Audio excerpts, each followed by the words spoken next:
This is your daily dose of all things royal.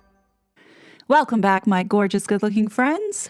The whirlwind of drama surrounding Meghan Markle and Prince Harry shows no signs of slowing down, unfortunately. Between Meghan's polarizing Netflix ventures and Harry's public feud with Sentabali's chair, Sophie Chandoka, the couple's every move seems to spark controversy. Amid this chaos, a new project has quietly emerged. A documentary series now focused on African orphans. But with Harry and Meghan, nothing is ever just what it seems. Given their track record, it's hard to believe this is purely a selfless act of charity. So what's really going on here? What's in it for them? Let's go ahead and dive into this latest venture and take a closer look at the orphans at the heart of their so-called documentary.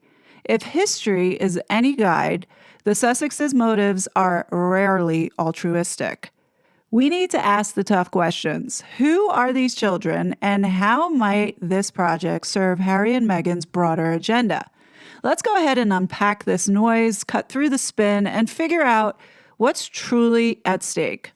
So, a little background on exactly what Harry and Meghan are peddling. Through Archwell Productions, in partnership with Campfire Studios and Wantanara Productions, they're behind Masaka Kids, A Rhythm Within, a documentary short set to release on Netflix later in 2025, directed by David Vieira Lopez and Moses Bayeweo. The film focuses on the Masaka Kids, a group of orphan children in Uganda's Masaka region, an area impacted by HIV crisis. Known for their viral dance videos, the kids are part of a unique orphanage community that transforms hardship into joy through dance, fostering healing, belonging, and hope. The documentary aims to go beyond the viral clips to showcase their daily lives and resilience. Harry and Meghan, listed as co-producers, are presented as using their platform to amplify the children's stories, emphasizing empowerment and dignity. The project is part of a renewed multi-year first-look deal with Netflix. Through some sources note it's less lucrative than their original $100 million contract.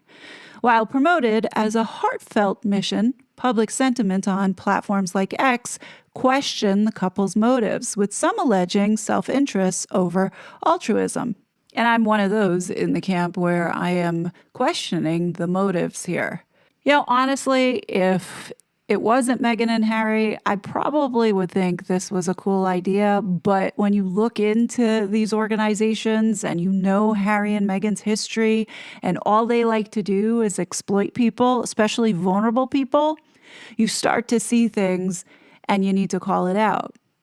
What makes me very uncomfortable here is the monetization off of these children, and they're not getting any of the benefits. And I'll show you what I mean by that in a second. It's just Netflix going in there. Are Harry and Meghan going to be doing anything for these kids?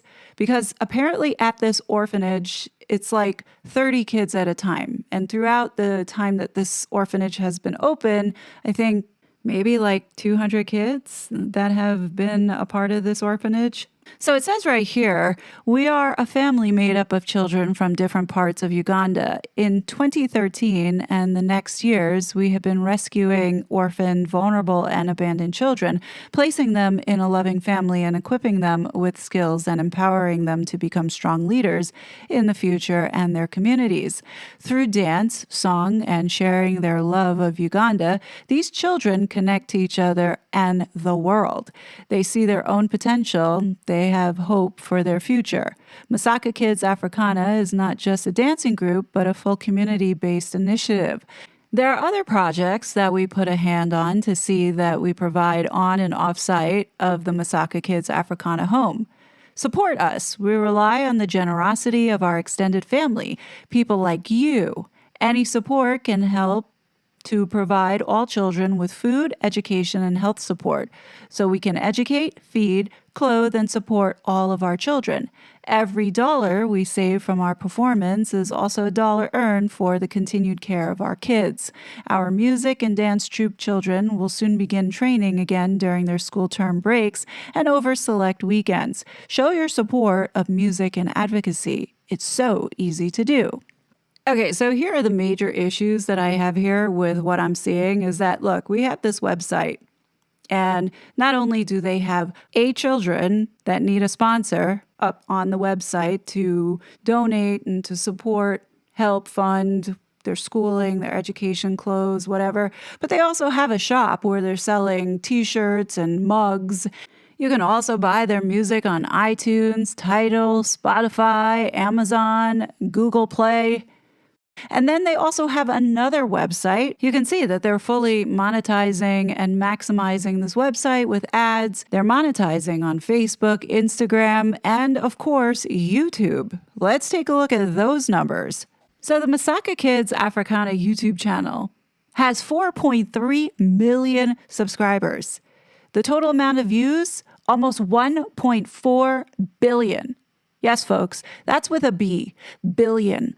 You know, when you look at the views for all of their videos, they're in the millions. Like the most popular video here showing 151 million views. Now, that video alone probably generated anywhere between $300 to like $1 million in ad revenue.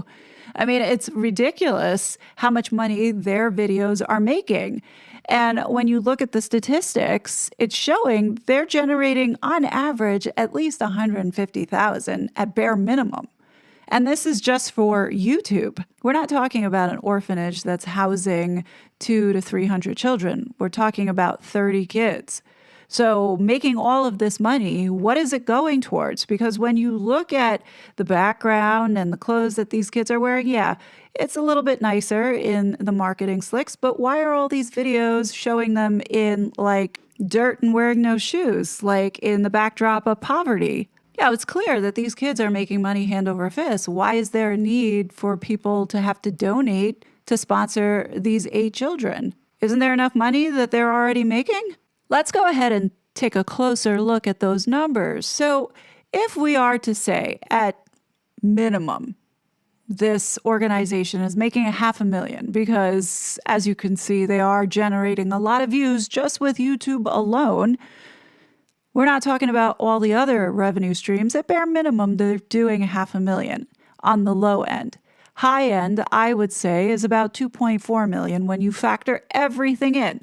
So on the low end, if we're looking at $500,000, I went ahead and I asked Rock to do this little mathematical exercise for me to give me ballpark figures on how many children could support 500,000 for how many years, as well as the 30 children, how long would $500,000, last them? And then I did the same thing for 2.4 million. Now, keep in mind, this 500,000 and 2.4 is just the income coming in from 1 year. How far could that money stretch? So when you're looking at how far $500,000 would stretch for 30 kids, ages range from 5 to 18, we're looking anywhere from 8 to 18 years with various cost-saving measures. And that would include like food, housing, clothing, healthcare, shelter, education, the whole thing. Now, if you wanted to cap and do this from ages 5 to 21 instead of 18, I gave them a couple more years, 5 to 21. You know how many children they could support? 39 to 40 kids for $500,000. Now, if we were to look at the high end, which I was thinking estimated around 2.4 million, and you wanted to know how far 2.4 million would stretch for the 30 kids, let's say currently at the school, because technically that would be their money since they performed it and generating the views for all of that money, how long would it stretch for them? To cover just those 30 kids, it could last them 45 to 60 years, depending on the optimizations, if they kept the same cost the way that it was. And that goes to show you how far the US dollar could stretch in Uganda. And the final question that I asked is how many kids could 2.4 million help until they are 21? And Grok estimated that there's at least around 200 kids that they could help. And just keep in mind, this is just the annual money that's coming in. So if they are generating this kind of revenue every year, they could definitely be helping more kids. They shouldn't be asking for donations from people to sponsor children. They shouldn't. All the money that these kids are making and generating, where is it going? This is why I have such an issue with this, but also add in that it's registered as a charity in Germany. Why is Masaka Kids in Uganda registered in Germany? I'm going to go ahead and leave you with this thought. I can't help but feel annoyed over this. Netflix and the established popularity of the Masaka Kids, the documentary is probably poised to generate a significant amount of revenue through various vehicles such as licensing, streaming, and ancillary income. So the big question is, who is going to get the money? Who is going to profit? I can almost guarantee who's not going to profit, and it's going to be those kids. Sure, they're going to say that they gave a donation to Masaka Kids, but where is that money going to go? It's going to go to Germany. Into whose pocket? No one knows. You really can't hate these people enough. We all know that this is not about giving a platform for these kids to help elevate them and get them out of poverty. No, this is about exploiting them and making profit off of them. Once they're done and they wrap, those kids are forgotten. Sad to say, but that's exactly what Harry did with Sentabali. And who was the kid that he said that he was going to take care of and never went back to see again? And look how all of that turned out. These globalists don't care. All they want to do is take advantage of vulnerable people and grift off the back. I mean, they're nothing but parasites, all of them. What's worse about this is that in 2023, Uganda made minimal advancement in efforts to eliminate the worst forms of child labor. And when we're talking about the worst forms, we're talking about child trafficking. And they are really bad at putting children to do things that they shouldn't be doing. When you're looking at forced labor, you've got children as young as 5 in hazardous conditions, mining, as well as doing all kinds of farming and manual labor. When you look at these stats, there really is no excuse for this. I mean, truly, it's shameful. All these first world countries who have billions of dollars that are sending over to these third world countries, and they still can't get out of poverty. They still have to force these children to work like this. You not see that there's something truly messed up about all of this? We're yet to help Africa get out of, living in mud huts and walking barefoot. These children should have food. They should have a roof over their head. They shouldn't be dancing and making money for these globalists. But here we are. I guess we're just going to have to wait and see once this does premiere what the reception will be. I think more eyes will be on it. And I'm pretty sure that this conversation will not only be held by me, but I think others too, especially when it's concerning Harry and Meghan and how are they profiting? Because we all know Harry and Meghan don't do anything unless there's something in it for them. The bigger question is, are they caught up in the so-called darkness? Why is there the registration in Germany? What's going on in Germany? I don't know what's going on there, but what do you guys think? Drop your thoughts in the comments below. Before I go, one last thing I want to share with you. Yesterday, the 2024 country reports on human rights practices were released by the Department of State. And guess who got dinged pretty hard? The United Kingdom. It says here in the executive summary, the human rights situation worsened in the United Kingdom during the year. Significant human rights issues included credible reports of serious restrictions on freedom of expression, including enforcement of or threat of criminal or civil laws in order to limit expression, and crimes, violence or threats of violence motivated by anti-Semitism. The government sometimes took credible steps to identify and punish officials who committed human rights abuses, but prosecution and punishment for such abuses was inconsistent, meaning two-tiered. So here is what the report kicks off with, which is liberty, freedom of the press. It says the law generally provided for freedom of speech, including for members of the press and other media, and the government generally respected this right, though there were specific areas of concern, including involving restrictions on political speech deemed hateful or offensive, as well as speech within public spaces protection order areas, allowing local councils to limit speech rights within designated areas, and safe access zones, limiting speech rights around abortion clinics. These restrictions on freedom of speech could include prohibitions on efforts to influence others when inside a restricted area, even through prayer or silent protests. The law prohibited expressions of hatred towards persons because of their color, race, nationality, including citizenship, ethnic or national origin, religion, or sexual orientation, as well as any communication that was deemed threatening or abusive and was intended to harass, alarm, or distress a person.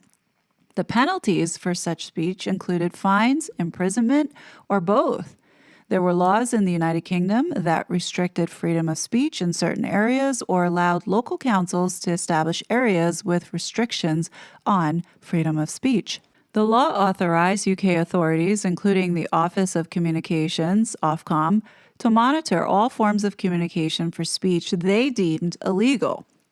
The Online Safety Act of 2023, which came into force in 2024, defined the category of online harm and expressly expanded Ofcom's authority to include American media and technology firms with a substantial number of British users, regardless of whether they had a corporate presence in the UK. Under the law, companies were required to engage in proactive, illegal content risk assessment to mitigate the risks of users encountering speech deemed illegal by Ofcom. Experts warn that one effect of the bill could be government regulation to reduce or eliminate effective encryption, and therefore user privacy on platforms. Expansive and unclear restrictions on potentially prejudicial reporting on ongoing court and tribunal proceedings limited the freedom of the press. In one instance, UK contempt of court laws forced U.S. magazine The New Yorker to geo-block British subscribers from reading an online article regarding an ongoing court case. The Law Commission, a statutory independent body, undertook a wide-ranging review of contempt of court rules with an eye towards reform. On April 1st, the Scottish government implemented the Hate Crime and Public Order in Scotland Act, including the introduction of offenses stirring up hatred through threatening or abusive behavior and the communication of threatening or abusive material. So this next part is criticizing Starmer's government, where it says here, legal restrictions on speech labeled as threatening, offensive, or constituting a hate crime apply to print and broadcast media, including social media. In the wake of an attack in Southport, in which 3 young girls were stabbed to death, local and national government officials repeatedly intervened to chill speech as to the identity and motives of the attacker, later identified as Axel Rudikabana, a British citizen of Rwandan origins. The government called on companies, including U.S. firms, to censor speech deemed misinformation or hate speech.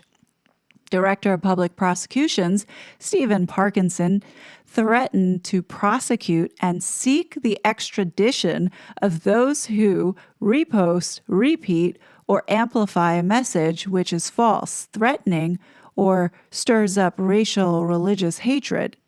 The Crown Prosecution Service shared a video online stating that citizens should think before you post and threatening legal consequences for violations of the law. After the attack, numerous individuals were arrested for online speech about the attack and its motivations, though in some cases charges were later dropped.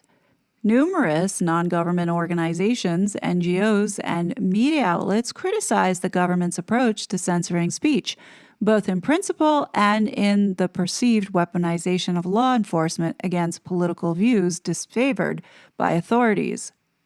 And finally, while many media observers deemed two-tier enforcement of these laws following the Southport attacks an especially grievous example of government censorship, censorship of ordinary Britons was increasingly routine, often targeted at political speech. In July, a man was jailed and handed an 8-week sentence for posting a meme suggesting a link between migrants and knife crime. In October, an individual was convicted in England for engaging in silent prayer in violation of a safe zone. In the British Virgin Islands, the law criminalized sending offensive messages through a computer, with imprisonment for up to 14 years and a fine if convicted. The law applied to messages that were deemed grossly offensive or had menacing character, or that were sent for the purpose of causing annoyance or inconvenience. Media freedom NGOs strongly criticized the law. Now, the one complaint that I have with this report is that they didn't bring up Lucy Connolly. In fact, they left out quite a lot about the restriction of speech in the UK. But hey, at least they put the UK on blast here. Now, the one thing that they did exclude from this report was the grooming gangs, but let's keep in mind that this report was for 2024, so it really was the Biden administration who compiled a lot of this information. I know that the United States now, under Donald Trump, is really focused on preserving free speech, hence the reason why this was specifically called out. And I have no doubt that come September, there's going to be a conversation, I'm pretty sure, with King Charles. Of course, we're not going to know what's being said behind closed doors, but I expect to see certain changes happening after that visit. Maybe Harry might go back home. I don't know. That's just me speculating and hoping for the best case scenario to come out of that. What do you guys think about all of this? Definitely leave your thoughts below. As always, I will be back with more content. But until then, please be safe, and I'll talk to you later. Bye. Such a fraud.